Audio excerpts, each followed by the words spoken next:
Não que a gente esteja completamente no escuro, mas Portimão chega na temporada 2024 da MotoGP para dar uma ideia real da ordem de forças do campeonato desse ano. Esse é o assunto de hoje, aqui no Grande Prêmio.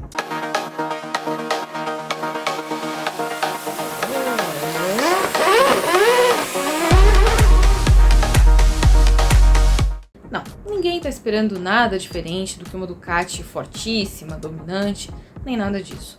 Mas Portimão vai dar uma ideia muito melhor da ordem de forças do campeonato. Vai confirmar se a KTM avançou mesmo, onde está a Aprilia, qual o tamanho do sofrimento de Honda e Yamaha. Por quê? Porque a estreia da temporada foi feita no Qatar, que foi a pista que recebeu a última bateria de testes da pré-temporada.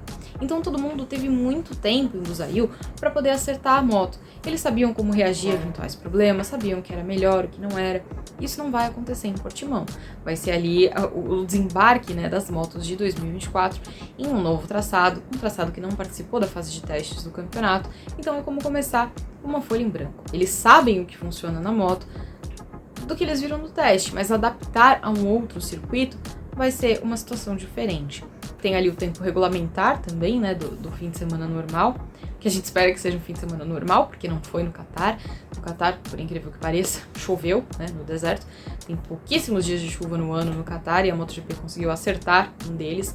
E aí teve a organização, o formato de sexta-feira modificado. Os pilotos não puderam fazer na sexta-feira aquela divisão entre quem vai direto pro Q2 e quem passa pelo Q1. A gente espera que esse seja um fim de semana mais normal. E aí, se for como previsto, a gente tem ali muito pouco tempo para os pilotos para acertarem a moto antes efetivamente desse treino tão importante. Então, aumenta um pouco a pressão. Eu listei 3 pilotos ou equipes construtores que eu tô especialmente curiosa para ver em Portimão. Primeiro, a KTM. A KTM a gente sabe que avançou, mas o quanto a KTM avançou? Tem gente que está dizendo ali, o Enea Bastianini, por exemplo, destacou que já está muito perto da Ducati. Não sei se está muito perto da Ducati, acho que o Portimão vai poder dar uma ideia melhor de qual é essa proximidade. A gente espera um Brad Binder forte, porque ele tem sido o homem de confiança ali da KTM, tem sido aquele piloto mais competitivo, de mais destaque. A gente sabe que ele é um piloto que começa o fim de semana de menos, mas vai indo para mais. A gente costumava dizer que o Brad Binder era um cara de domingo. Depois da entrada das sprints, a gente descobriu que ele é um cara de corrida, não interessa se elas acontecem no sábado ou no domingo, se elas são maiores ou menores. Ele é sempre mais competitivo na hora que tá valendo mesmo. Do outro lado da garagem, a gente tem uma situação um pouco mais complicada do Jack Miller. Particularmente, eu acho que o Jack Miller tá sentindo um pouco a pressão. Não tinha feito uma boa temporada em 2023, tá no último ano de contrato com a KTM. Sabe que precisa ir bem se quiser manter essa vaga. Sabe que a concorrência vai ser forte, especialmente por quem tá chegando na estrutura, na família KTM. Então não tem muito tempo para demorar, não tem muito tempo para buscar alternativas. Precisa ser competitivo de imediato e isso não aconteceu no Lusail. Quem também tá despertando a minha curiosidade é quem tá ali, chegando nessa fila austríaca, que é Pedro Acosta. Durante a fase de pré-temporada, o Acosta já tinha deixado claro que a verdadeira performance dele só seria conhecida em Portimão. Por quê? Na Malásia ele teve muitos dias de teste, participou do shakedown, depois o teste regular, o teste com o grid todo. Então teve ali muitos dias para conhecer aquela moto, para poder se desenvolver e para poder buscar tempo.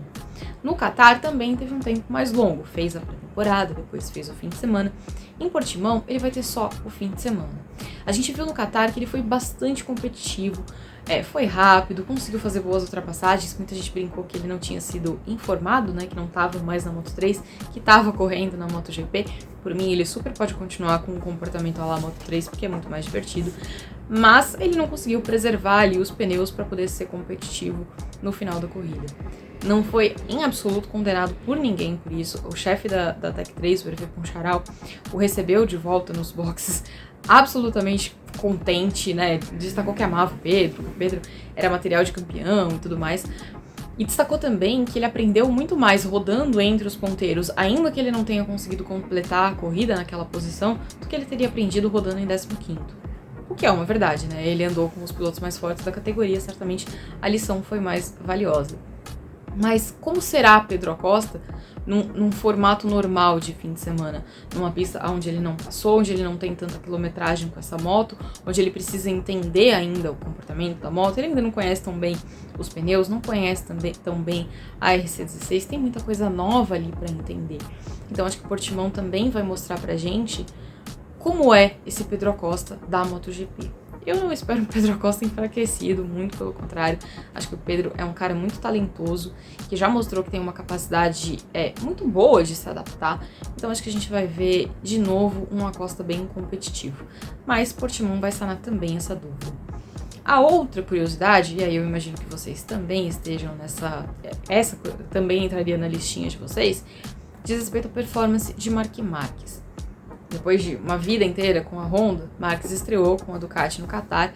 Não foi um fim de semana ruim, muito pelo contrário. Ele fechou a corrida sprint na 5ª colocação, foi 4º na corrida normal, na corrida longa. Mas é um circuito que ele não gosta muito. O Losail não é um circuito favorito dele, não é uma pista que ele curte de verdade. Então, vê-lo em outra circunstância, numa pista que ele gosta um pouquinho mais, que ele se sente um pouquinho mais confortável, acho que vai dar pra gente uma ideia mais real de como tá essa transição. O Marc vive falando que ele ainda precisa entender a moto, perdeu alguns vícios que ele tinha do tempo da Honda, que não pode pilotar da mesma forma. Beleza, vamos acreditar nisso daí, mas ele não vai demorar muito para se adaptar. Ele não vai demorar meses, semanas, corridas, nada disso. Não vai ser um processo tão longo assim, porque a gente também já conhece o talento de Marc Marquez. Então eu tô bem curiosa para ver como ele vai se sair em Portugal. De novo, num fim de semana ali de formato normal, com menos tempo, com um momento mais breve ali para ele encaixar com a moto. Todo mundo sabe que o Marc Marquez está absolutamente faminto. Foram 4 anos muito difíceis, né? Primeiro a lesão, depois as dificuldades da Honda. Então tá tentando espantar todas essas coisas ruins que aconteceram com ele ao longo dos últimos anos para responder se ele ainda é ou não aquele piloto de antes. Eu não vou apostar em vitória do Marc Marquez em Portugal, porque eu acredito mesmo que o primeiro triunfo dele com a Ducati vai chegar em Austin, que é uma pista onde ele sempre dominou e que está disposto a recuperar o reinado. Acho que vai acontecer por lá. Mas eu não descartaria Marc Marquez no pódio em Portugal. Me conta aí. O que vocês estão curiosos para saber? O que vocês acham que vai aparecer forte? Vocês acham que Portugal vai mostrar a situação muito mais difícil de Honda e Yamaha? Vai mostrar a Aprilia efetivamente mais forte? Vai deixar um pouco mais de dúvida em relação ao que a KTM vai fazer? Quem tá mais perto, quem tá mais longe? Me conta aí o que vocês esperam e a gente se vê na semana que vem. Valeu!